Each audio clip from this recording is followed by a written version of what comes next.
berjalannya waktu kita beberapa kali gagal ya. Saya sudah capek gitu loh, karena udah pertama ya memang saingan ada. Sebetulnya juga ada yang menjiplak. Selamat datang di segmen berikutnya, yaitu Jagoin UKM.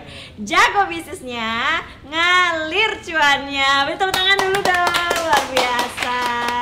Nah, di episode kali ini atau di segmen kali ini kita akan ngobrol bareng dengan pelaku usaha, yaitu brandnya fashion lokal nih, yaitu Anjas Collection ya. Sudah hadir di tengah-tengah kita, sudah ada Ibu Anjas yang akan memberikan sharing dan juga inspirasi nih untuk kita semua. Bisa diceritain gak sih awal mulanya berdirinya Anjas Collection ini? Kira-kira motivasi Ibu Anjas tuh apa sih? Motivasi saya biar semua wanita itu berhijab ya, terutama muslimah. Jadi saya ingin wanita muslimah itu cantik, dipandang dengan pokoknya dia harus cantik, dia harus ya elegan lah. Oke, gitu. motivasinya seperti itu ya. Ya. Lalu cerita awal mulanya berdirinya Anjas Collection ini seperti apa? Setelah saya resign dari perusahaan, saya pengen usaha. Ternyata ya maju mundur ya, jatuh bangun. Berjalannya waktu kita beberapa kali gagal ya untuk model-model yang saya inginkan.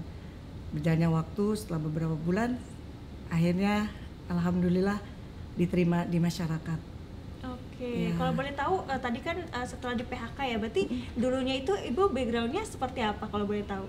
Saya di perbankan. Oke, Ya. jauh ya berarti Jauh dari bank banget, ke iya, fashion itu iya. gimana itu jatuh bangunnya itu Bu? Kalau boleh tahu? Karena saya dulu di perusahaan saya pertama kali saya yang pakai hijab, jadi saya ingin sekali bahwa perusahaan juga harus berhijab juga gitu. Jadi setelah saya resign, saya pensiun dini, bukan di PHK, pensiun dini.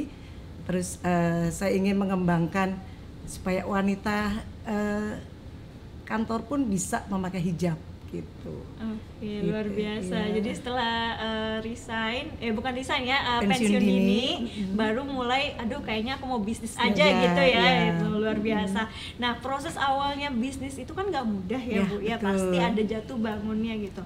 Nah, gimana sih, boleh ceritain nggak sih proses awalnya membangun sebuah brand itu pasti nggak mudah? Aduh, sampai bertahun-tahun ya, baru nama saya itu dikenal sama masyarakat. Saya hampir 5 tahun baru orang mengenal saya. Anjas jilbab gitu, hanya hijab.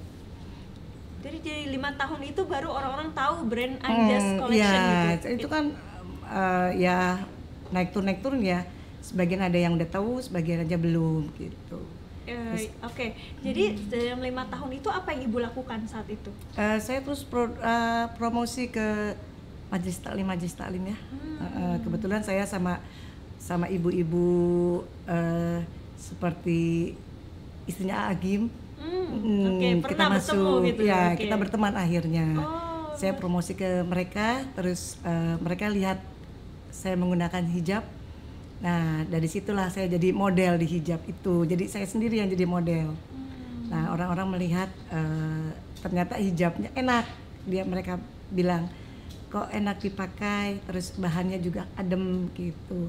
Disitulah saya udah mulai bangun, berdiri sampai saya bisa sampai sekarang bertahan. Jadi Ibu sebelumnya berarti Bu Anjas pernah mempelajari berarti ya market saya tuh orang-orangnya seperti apa. Ya, betul. Itu ya. butuh waktu berapa lama itu untuk melihat situasi tersebut? Itu sebentar, nggak begitu lama. Karena saya sendiri yang jadi model. Nah, jadi setiap saya ke majelis taklim, ketemu ibu-ibu, mereka melihat saya gitu. Oke, jadi kayak ih bagus banget gitu ya, kayak gitu ceritanya gitu. Alhamdulillah. Jadi apa sih yang membedakan antara jilbab dari Anjas Collection ini dengan pasti kan banyak ya yang lain-lainnya, ya, betul. Pertama, mereka selalu pakai jilbab saya tuh karena anti tembem. Oke. Jadi orang-orang yang tembem itu kalau pakai jilbab saya tuh selalu dia bilang muka saya jadi tirus, jadi cantik. Oke, itu pertama. Kedua, saya memang kualitas nomor 1. Jadi untuk bahan saya memang hijabnya itu bahannya itu jersey Korea, jadi dari Korea. bukan hijab. Sebetulnya ada hijab dari Indonesia juga ya. Mungkin karena panas, jadi saya nomor satu kualitas dulu lah, biar mereka nyaman. Itu. Terus kedua jahitannya ya, saya memang jahitan saya yang butik karena saya rekrut untuk penjahitnya itu memang saya yang bagus gitu untuk jangka panjang. Jadi mereka yang sudah memakai jilbab saya tuh bisa 5 tahun sampai 10 tahun masih bagus. Oke. Alhamdulillah. Ini kalau boleh tahu jahitannya itu sendiri atau Jahit memang sendiri. Oh, jahit Kita ada sendiri. mesin khusus. Oh, oke. Mesinnya besar dan khusus untuk bahan yang saya pakai, yang saya produk sendiri. Oke, kalau boleh tahu nilai dari brand jilbabnya ini tuh apa sih selain dari kenyamanan dan juga visualisasinya bagus gitu? Maksudnya nilai gimana? Nilainya dari kayak tadi jahitannya, selain dari jahitan ataupun visualnya, apalagi nih yang bisa ditonjolin? Gitu. Apalagi ya? Misalnya dari segi desain gitu, ada yang desain. Kalau desain saya ada 10 model. Lebih dari 10 dulu sampai 25 model ya. Oke. Cuman karena sebagian ada yang direspon, ada yang enggak. Jadi yang direspon banyak itu yang model yang kombinasi yang saya buat sendiri, desain sendiri. Saya desain sendiri semua. Jadi semuanya itu desain sendiri? Iya, desain sendiri. Kenapa nggak hire orang gitu? Karena saya pakai sendiri. Jadi saya pengen model itu ya saya pakai sendiri, saya model sendiri, semua saya sendiri saya coba. Akhirnya ya alhamdulillah direspon pelanggan-pelanggan sampai sekarang. Itu gimana ceritanya Bu? Ibu kan desain sendiri terus jahit sendiri gitu. Itu gimana pembagian waktunya gitu? Apakah ada? Kalau desain saya sempat gagal ya sampai berkali-kali. Saya sempat putus asa saat itu. Oke, karena saya desain sendiri, terus karena tukang jahit saya dan desain saya tuh dulu tukang jahit dan desain saya juga. Saya selalu memberi motivasi ke dia. Ini salah, coba saya minta ke bawah, coba ini minta lebar.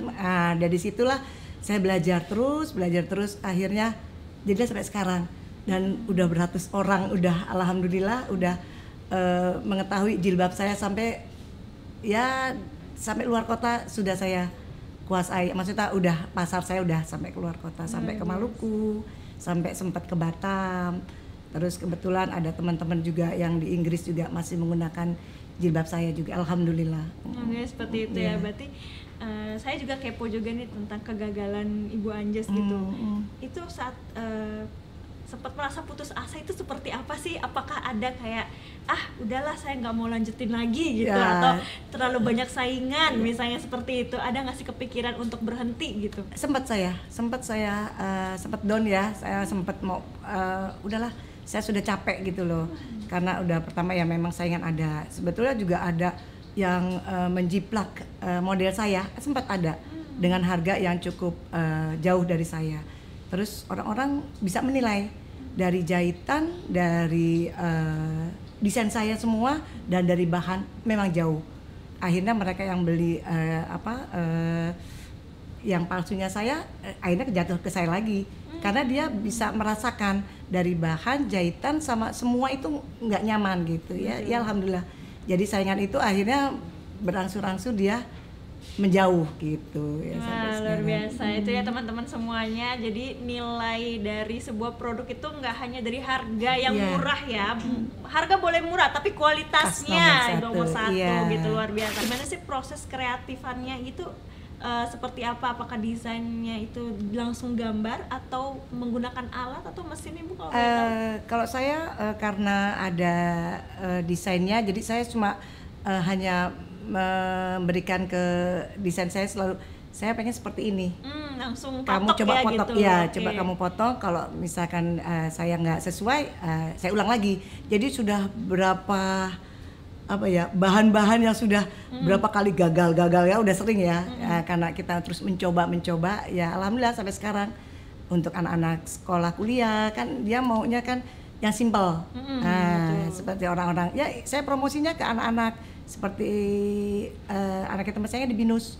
Dia nggak mau jilbab selain jilbab saya. Ya alhamdulillah direspon ya. Ya udah akhirnya teman-temannya mau Mau. Jadi saya promosinya itu dulu nggak ngerti medsos ya, media sosial. Jadi ya dari mulut ke mulut dan saya pakai sendiri jadi model. Jadi awalnya dari mulut ke mulut itu belum masuk ke Masuk ke marketplace, belum. belum ke sosial media Iya, gitu ya. iya. Nah sebelum kita masuk ke ranah digital nih, apa sih tantangan terbesar ibu gitu dalam apa ya, selama membangun brand Anjas Collection ini Rasanya, gitu? Pertama SDM kali ya. Oke. Sumber daya manusianya ya. Iya betul. Pasti banyak sih Pasti sama. ya. Kedua terus dari finansial ya, modalnya harus besar. Oh oke. Oh ternyata jilbab begini pun Modal modalnya besar. harus besar Oh, ya? besar ya. Nggak ya apa ya? Karena kita kan belinya satu gulung itu bisa 20 sampai 25 meter. Nah, dengan warna-warna yang seperti hitam, ya kan, biru dongker, itu yang favorit, itu yang paling cepat tuh. Iya. Jadi dalam 1 bulan tuh saya 1 gulung aja udah keteter lagi, jadi kita harus beli. Sedangkan kita ada lebih dari 50 warna gitu. Jadi kalau 1 gulung harganya bisa 2 juta, 1,5 itu kan lumayan juga dikalikan ya. Itu 50 itu masih ada warna-warna lain. Jadi bisa sampai 100 warna gitu. Jadi kalau kita mau lihat modal dengan kalau mau lebih besar lagi ya modalnya harus lebih besar lagi gitu. Tapi ada nggak sih tantangan eksternal lain nih Bu, misalnya pernah menghadapi penolakan dari konsumen ataupun membandingkan produk Ibu dengan yang lain atau seperti tadi salah satu tantangannya itu ada yang menjiplak ya iya. gitu. Selain dari itu ada nggak sih? Ada sih ya, cuman mereka tuh nggak tahu ya. Kadang-kadang orang-orang tuh selalu apa ya? Jilbab saya lebih mahal. Tapi saya bilang jilbab saya lebih mahal dibandingkan dengan lainnya, tapi kualitas saya nomor 1. Jadi ya pasti mereka membanding-bandingkan lah ya. Saya mau cari lebih murah pasti ya. Sampai sekarang apalagi ada online, pasti dia cari yang lebih murah. Tapi mereka merasakan kalau yang lebih murah itu lebih cepat rusak. Sedangkan punya saya itu jangka waktunya panjang, bisa sampai bertahun-tahun gitu. Ya alhamdulillah, sampai kemarin ada customer saya itu dia cerita dari anaknya SD sampai selesai kuliah masih dia pakai. Menurut Bu Aja sendiri itu seberapa penting sih untuk digital marketing saat ini gitu, sosial media, Instagram, misalnya Facebook ataupun TikTok yang sekarang ini ya gitu masuk ke produk atau brand fashion? Itu mereka pasti penting sekali ya, karena untuk mendunia masih ya harusnya ya, dan seluruh Indonesia pasti tahu, dan pasti bukan Indonesia aja, dunia juga tahu ya. Saya juga pengen sih, cuman saya udah masuk di Shopee. Oke, baru masuk di Shopee ya. Saya juga kepengen juga terus sampai go internasional maunya ya. Sempat saya mau kebetulan ponakan saya kan bertempat tinggal di Jeddah. Dia sempat mau kerja sama saya. Cuman dia minta harganya yang khusus. Saya bilang kalau harga khusus saya nggak bisa nyambung masuk. Kalau kamu mau itu ya mau kan saya modalnya harus besar kan. Sempat saya mau kerja sama dengan Arab Saudi. Karena adik saya, ponakan saya bertempat di sana, dia pengen mengembangkan, dia pun juga pakai punya saya. Jadi saat dia umroh atau haji selalu pakai produk saya, gitu. Jadi dia merasakan mungkin enak ya. Apalagi di sana cuacanya panas, betul. Iya betul. Jadi dan dia dan dia juga merasa nyaman. Ya alhamdulillah sih. Jadi yang mau haji atau umroh selalu saya bikin sendiri produk untuk model-model yang untuk hijab, untuk ke Mekah, untuk ke umroh dan haji saya bikin sendiri. Luar biasa. Berarti penting ya digital itu ya. Tapi ya, untuk berapa lama Bu Anjas butuh waktu untuk pindah ke atau nggak ikut masuk ke digital marketing ini gitu? Kayak udah berapa lama offline lalu baru sadar nih, oh saya ternyata harus ikut juga nih online gitu, aku harus masuk online juga nih brandnya gitu. Kebetulan saya mungkin itu ya, karena ibu rumah tangga juga, terus usaha juga ya, jadi nggak sempat untuk ke mensos ya, mungkin harus ada orang satu untuk mempromosikan, untuk marketing ya, harus ya, ada sumber daya manusia, harus ada satu untuk mempromosikan semua produk-produk kita. Jadi kalau ibu sendiri semua ya nggak kuat, saya juga nggak bisa gitu loh, dan nggak bisa kepegang Gong. Iya betul. Ya dia ini minta, sedangkan saya harus produksi ya gitu, karena kan saya ownernya sendiri gitu ya. Jadi ibu nge-hire anak muda iya betul. Luar gitu. biasa. Haruslah. Kamu langsung ke digital marketing gitu. Ya betul ya. Itu gimana sih ibu membagi waktunya gitu? Ibu Anjas sendiri ibu rumah tangga gitu kan, ngurus suami dan anak, belum lagi produksi. Itu gimana sih ceritanya ibu? Kebetulan anak udah besar ya. Oke. Jadi bisa ditinggal. Terus kebetulan suami udah nggak ada. Jadi ya ibu single parent lah sekarang. Jadi ya banyak waktu. Terus Luar biasa. kebetulan kita produksinya nggak begitu jauh dari rumah. Jadi saya bisa membagi waktunya lebih banyak. Gitu. Apakah ada strategi emosional lainnya gitu biasanya seperti gimana, atau biasanya kan Lihat kalau pameran. dalam online gitu kan di feedback lagi gitu, gimana, enak nggak jilbabnya gitu, sering nggak sih seperti itu Ibu? Ya, biasanya orang-orang tuh selalu mungkin karena kualitas saya, jadi mereka akan balik lagi ke saya ya. Terus untuk kedepannya lagi saya tuh, sorry aku putus yang tadi ya. Kedepan lagi untuk produk saya itu saya selalu pengen ikut pameran-pameran. Sebetulnya instansi-instansi pemerintah ya kan suka ada pameran-pameran gitu ya. Saya biasa ikut juga gitu, kayak di BPN kemarin, di Departemen Transmigrasi, di Departemen Keuangan saya ikut juga. Ya alhamdulillah sih, supaya mereka mengenal produk saya gitu. Dan itu aja yang penting gitu. Jadi sekarang udah ranah ke pameran-pameran Pameran, ya, ya, gitu ya. Walaupun memperkenalkan dulu Dulu awalnya ya, awalnya, nggak apa-apa, yang iya. penting orang-orang pada Orang tahu tahu, nih. iya, Serius, gitu. luar biasa. Nah, apa sih yang menarik dalam produk Anjus Collection ini di jilbabnya gitu? Apakah biasanya kan ada diskon ataupun beli satu gratis satu gitu, Ibu biasa seperti itu juga? Iya, kalau biasanya saya udah mulai ini beli 10 kali saya kasih diskon 20 sampai 30%. Nanti ya itunya. Terus kalau beli satu kodi biasanya kasih bonus saya satu, supaya dia akan mencari kita lagi kan gitu. Karena ya saya kasih sebagian, saya kasih bonusnya itu supaya reseller saya itu akan kembali lagi ke saya gitu. Saya ada reseller saya juga. Oh, sekarang sudah ada resellernya udah, lagi? ada reseller. Oke, Dari kalau dulu boleh- udah ada, dari dulu. Oh, dari dulu sebelum offline, sebelum online. Online, iya. Oh, oke. Itu gimana cara membangun resellernya itu, kan jangkauannya luas ya gitu ya? Iya, mereka reseller itu mungkin karena udah punya modal ya. Dia kepengen mengembangkan lagi jilbab saya. Jadi dia dengan beli cash ke saya dari berapa kodi, dia akan jual kan lebih tinggi harganya. Iya. Nah, dia berani, ya, dia mulai jual kemana dengan mungkin dia dikredit atau apa, saya nggak ngerti ya. Tapi sama saya kan cash. Nah, disitulah nama saya tuh ya alhamdulillah dikenal di Tangerang Kota, Tangerang Selatan. Ya alhamdulillah, terutama BSD, ibu-ibu BSD. Ya, dia Pak Agim kan sebagian di sana ya tinggalnya. Jadi saya teman-teman BSD itu banyak. Iya alhamdulillah sih. Ya sebagian kalau di Serpong itu biasanya dari mulut ke mulut aja. Saya nggak kenal. Cuman dia kenal produk saya, ya saya cuma kirim lewat WA ya, WhatsApp.